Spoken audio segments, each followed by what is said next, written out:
So this is chapter 6 of The Living Isle, from Helm's perspective.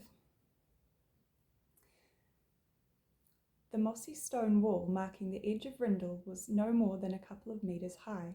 If someone wished to enter over the top, they would have merely had to reach up and jump. It was evident already that this village was nothing like Highwick. 2 policemen on horseback rode out of the open gate as we approached. They bowed with their heads. "Your Highness," one of them said, "there's been an unexpected change to our arrangements." My heart pounded, and Zed rode forward to speak with the men in hushed yet sharp tones. I looked at Silas, who shrugged nonchalantly. A change of plan to him might have meant time for one less beer at the pub. For me, it could have meant that something was wrong, that there was a breach.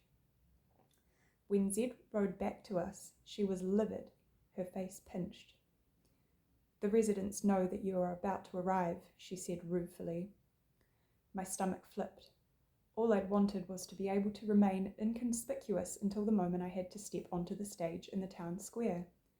But that idea had quickly crumbled. How will we get in? The route we intended to take through the back streets is no longer an option. If the residents crowd onto the streets, there could be a stampede, Zed explained. They have suggested, for your safety, we take the main street straight through town to the square. I scrunched up my face, wishing it not to be true. This was not how either of us wanted my entrance to go. We'd both agreed on a quiet passage. It was the safest, simplest way. "It's the only way to make sure we have enough guards and police to get you through, while keeping the crowds at bay," Zed said. As much as I didn't want to have to go through the main streets, this wasn't just about me. I had my guards and Silas and the residents of Rindle to think about. I had to ensure their safety. It was far more important than my own discomfort.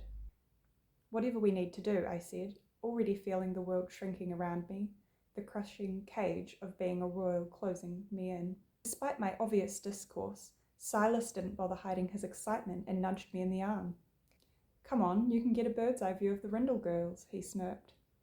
I grimaced involuntarily, and he threw his head back and laughed.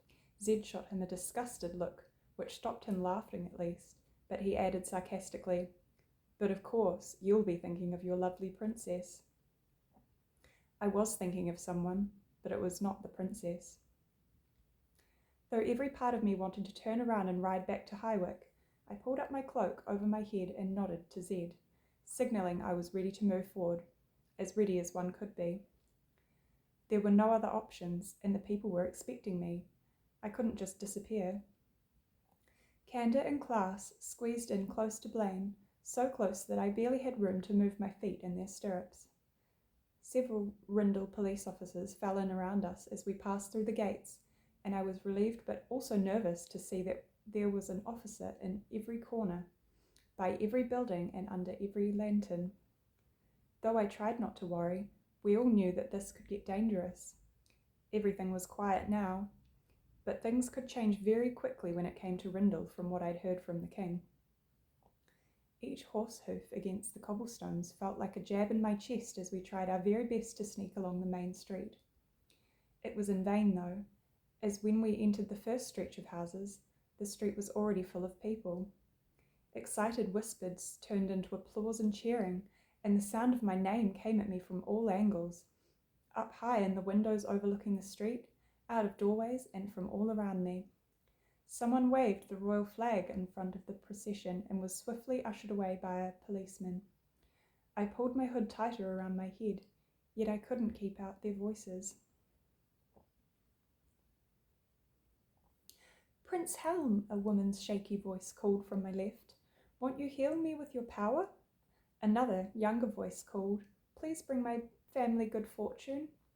People trailed behind us, pushing and shoving to get closer to me. There were so many of them, loud and encroaching.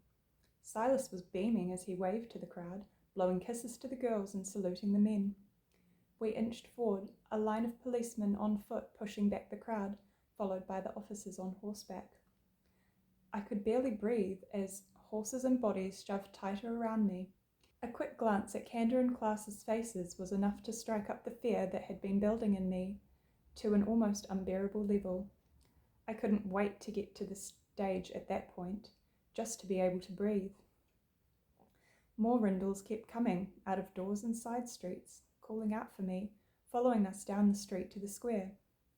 There was already a crowd waiting there, and they broke into applause as I rode around the edge lined with shops towards the wooden stage that had been set up in front of the town hall. Making it to the back of the stage, my guards helped me off my horse onto a rickety wooden staircase that led up to where I would be expected to speak and perform. Silas wouldn't be joining me on stage, which didn't seem to bother him.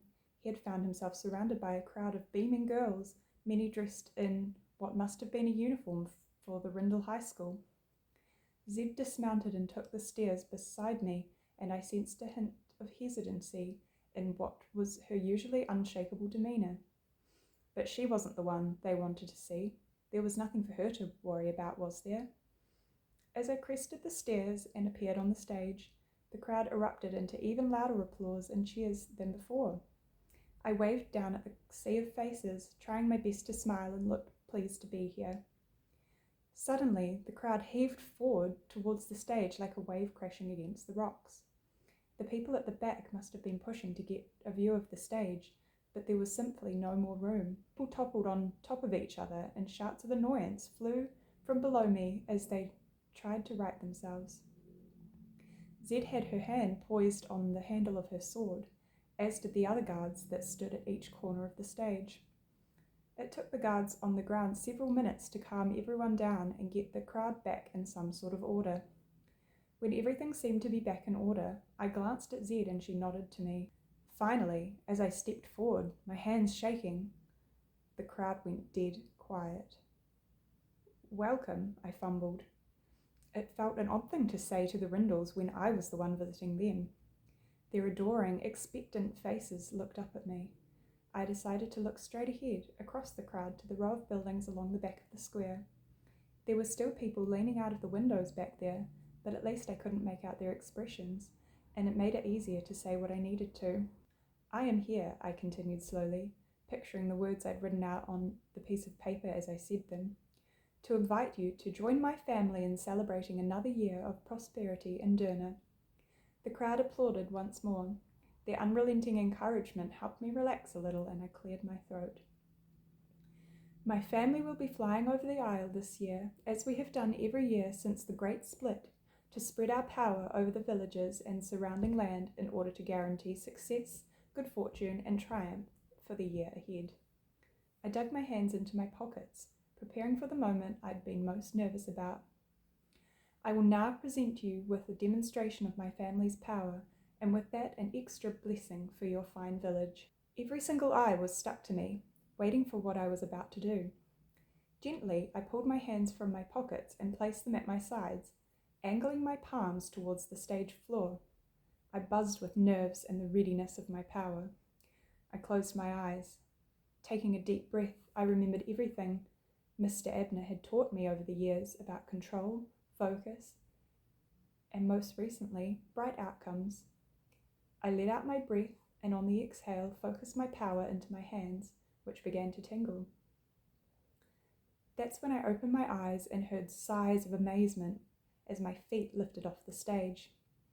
My hands glowed cobalt blue, like two orb-shaped chandeliers, and I rose into the sky above the square. The people cheered louder than ever, overwhelmed with joy at seeing such a sight. They seemed as impressed with my power as I was, at having been able to make it happen successfully in front of such a large crowd. Smiling with relief, I propelled myself forward over the middle of the crowd, spinning in the air like a dancer in a jewellery box. Hands reached up for me, but I was too far above them for anyone to come close to me.